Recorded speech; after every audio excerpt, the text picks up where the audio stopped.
क्या बात सुनूं आपकी? चाहती है कि मैं जाकर एक औरत से माफी मांगूं? अरे क्या हो गया तुम्हें? अपनी अना और जिद एक तरफ रख के ना ठंडे दिमाग से सोचो बेटा, ठंडे दिमाग से। देखो मेरी बात सुनो, ऐसी सीधी और शरीफ लड़की तुम्हें कहीं नहीं मिलने वाली, समझे ना? अब मेरू से अगर हसन के सामने माफी मांगोगे तो नफीसा की नजर में हसन ही गलत होगा ना। तुमसे हुआ तुमसा हुआ, वो अजनबी तुमसा हुआ। हाँ क्या बात है? मेरे जूते किधर हैं? अरे तो मुझे क्या पता, अपने जूते खुद ढूंढो हैं। और बेटा मुझसे नहीं होते ये घर के सारे काम। पहले तुम्हारी बीवी थी ना, सारे काम संभालती थी, खास तौर पे तुम्हारे।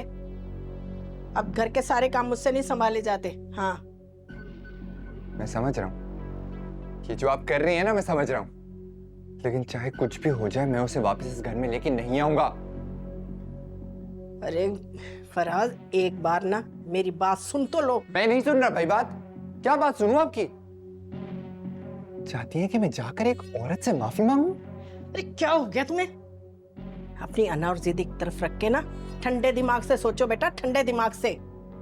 देखो मेरी बात सुनो, ऐसी सीधी और शरीफ लड़की तुम्हें कहीं नहीं मिलने वाली, समझे ना? अब मेरू से अगर हसन के सामने माफी मांगोगे तो नफीसा की नजर में हसन ही गलत होगा ना, कि हसन ने जज्बाती होकर ये कदम उठाया था और तुम बेकसूर हो। समझ में आ रही है ना मेरी बात? अब इस बात से ये सबक सीख लो बेटा कि तुम्हें ससुराल में कैसे रूप दबदबा बनाना है और हसन से नाक से कैसे लकीरें खिंचवानी है। समझ आ रही है ना मेरी बात है?